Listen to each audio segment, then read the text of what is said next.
ಚಿಂದಿ ಉಡಾಯಿಸೋ ಖಾರ ಬಣ್ಣ ರುಚಿಯನ್ನು ನೀಡುತ್ತದೆ. ಮೆಣಸಿನ ಪುಡಿ ಚಿಂದಿ ಉಡಾಯಿಸೋ ಖಾರ ಬಣ್ಣ ರುಚಿ. ಬಿಜೆಪಿಯ 18 ಶಾಸಕರ ಅಮಾನತು ಪ್ರಕರಣ ಸ್ಪೀಕರ್ ನಡಿಯ ವಿರುದ್ಧ ಕಾನೂನು ಹೋರಾಟಕ್ಕೆ ಮುಂದಾಯ್ತ ಬಿಜೆಪಿ. ಮುಂದಿನ ವಾರ ಹೈಕೋರ್ಟ್ ಮೆಟ್ಟಿಲೇರುವುದಕ್ಕೆ ಕೇಸರಿ ಪಡೆ ಸಜ್ಜಾಗಿದೆ. ಅಮಾನತು ರದ್ದತಿಗೆ ಸ್ಪೀಕರ್ ಕ್ರಮ ಕೈಗೊಳ್ಳದ ಹಿನ್ನೆಲೆಯಲ್ಲಿ ಈ ಒಂದು ನಿರ್ಧಾರಕ್ಕೆ ಬಂದಿದ್ದಾರೆ ನಾಯಕರುಗಳು. ಶಾಸಕರ ಅಮಾನತು ವಾಪಸ್ಗೆ ಮನವಿಯನ್ನ ಮಾಡಿದ್ದ ಬಿಜೆಪಿ ನಾಯಕರುಗಳು. ಸಿಎಂ ಕಾನೂನು ಸಚಿವರಿಗೂ ಕೂಡ ಅಮಾನತು ಹಿಂಪಡೆಯುವಂತೆ ಒತ್ತಾಯವನ್ನು ಮಾಡಲಾಗಿತ್ತು. ಆದರೆ ಸರ್ಕಾರದಿಂದ ಬಿಜೆಪಿ ನಾಯಕರಿಗೆ ಸೂಕ್ತ ಸ್ಪಂದನೆ ಅನ್ನೋದು ಸಿಕ್ಕೇಗಿಲ್ಲ. ರಾಜ್ಯಪಾಲ ಥಾವರ್ಚಂದ್ ಗೆಹ್ಲೋಟ್ಗೂ ಕೂಡ ದೂರನ್ನ ನೀಡಿದ್ರು ಬಿಜೆಪಿ ನಾಯಕರು. ಯಾವುದೇ ಪ್ರಯೋಜನ ಆಗದ ಹಿನ್ನೆಲೆಯಲ್ಲಿ ಕೋರ್ಟ್ ಮೊರೆ ಹೋಗೋದಕ್ಕೆ ಇದೀಗ ಸಜ್ಜಾಗಿದ್ದಾರೆ.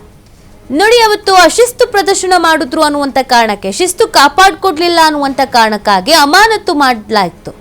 ಅಮಾನತು ಮಾಡಿ ಆದೇಶವನ್ನ ಹೊರಡಿಸಲಾಯಿತು. ಅದಾದ ನಂತರ ಸ್ಪೀಕರ್ ಅವರಿಗೆ ವಾಪಸ್ ಮನವಿ ಮಾಡ್ತಾರೆ, ಇನ್ನು ಮುಂದೆ ಹೀಗಾಗಲ್ಲ, ಅಮಾನತು ವಾಪಸ್ ಪಡ್ಕೊಳ್ಳಿ ಅಂತ. ಸ್ಪೀಕರ್ ಈ ಬಗ್ಗೆ ಚಿಂತನೆ ಮಾಡ್ತೀನಿ ಅಂತ ಹೇಳಿ ಸಮಯ ತೆಗೆದುಕೊಂಡ ಕೆಲವು ದಿನಗಳಲ್ಲಿ ರಾಜ್ಯಪಾಲರನ್ನ ಭೇಟಿಯಾಗಿ ಸ್ಪೀಕರ್ ಮೇಲೇನೆ ದೂರು ಕೊಡೋದಕ್ಕೆ ಮುಂದಾಗಿ ಹೋಗ್ತಾರೆ. ರಾಜ್ಯಪಾಲರ ಅಂಗಳಕ್ಕೆ ಹೋಗ್ತಾರೆ. ಇದರಿಂದ ಸ್ಪೀಕರಿಗೆ ಬೇಸರ ಆಗತ್ತೆ. ನಾನೇ ಹೇಳಿದ್ದೆ ಇದ್ರ ಬಗ್ಗೆ ಯೋಚಿಸ್ತೀನಿ, ಚಿಂತಿಸ್ತೀನಿ ಅಂತ. ಅಷ್ಟರೊಳಗೆ ಇವ್ರು ರಾಜ್ಯಪಾಲರಿಗೆ ಹೋಗಿ ನನ್ನ ವಿರುದ್ಧವೇ ದೂರು ಕೊಡೋ ಥರ ಆಯ್ತಲ್ಲ ಅಂತ. ಹಾಗಾಗಿ ಸ್ಪೀಕರು ಅಲ್ಲಿಗೆ ಸುಮ್ಮನಾದ್ರು, ಇತ್ತ ರಾಜ್ಯಪಾಲರು ಅಲ್ಲಿಗೆ ಸುಮ್ಮನಾದ್ರು. ಆದರೆ ಸಸ್ಪೆಂಡ್ ಆದವರು ಸಸ್ಪೆಂಡ್ ಆಗೇ ಇದ್ದಾರೆ. ಹಾಗಾಗಿ ಫೈನಲ್ ಆಗಿ ಇದೀಗ ಕಾನೂನು ಹೋರಾಟವನ್ನ ಮಾಡೋಣ ಅನ್ನುವಂಥ ನಿರ್ಧಾರಕ್ಕೆ ಇವ್ರುಗಳು ಬಂದಿರೋದು.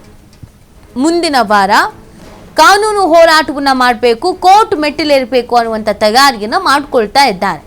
ಸೊ ಕೋರ್ಟ್ನಲ್ಲಿ ಏನು ಬೆಳವಣಿಗೆ ಆಗತ್ತೆ ಅದು ಕುತೂಹಲ ಆಗಿದೆ. ಸ್ಪೀಕರ್ ಹೇಳಿದ್ದನ್ನೇ ಎತ್ತಿ ಹಿಡಿಯಲಾಗತ್ತಾ, ಅಥವಾ ಸ್ಪೀಕರ್ಗೆ ವಾಪಸ್ ತಿರುಗಿಸ ಏನಾದರೂ ಆದೇಶವನ್ನು ಕೊಡುತ್ತಾ ಕೋರ್ಟು? ಇದರಿಂದ ಯಾರಿಗೆ ಮುಜುಗರ ಆಗತ್ತೆ, ಇದಿನ್ಯಾವ ಹಂತಕ್ಕೆ ಹೋಗಿ ತಲುಪುತ್ತೆ? ಸಹಜವಾಗಿ ಕುತೂಹಲ ಆಗಿದೆ. ಒಟ್ಟಿನಲ್ಲಿ ಇದೀಗ ಕೇಸರಿ ಪಡೆ ಕಾನೂನು ಹೋರಾಟಕ್ಕೆ ಮುಂದಾಗಿರೋದು ಸ್ಪೀಕರ್ ಅವರ ನಡೆಯ ವಿರುದ್ಧ.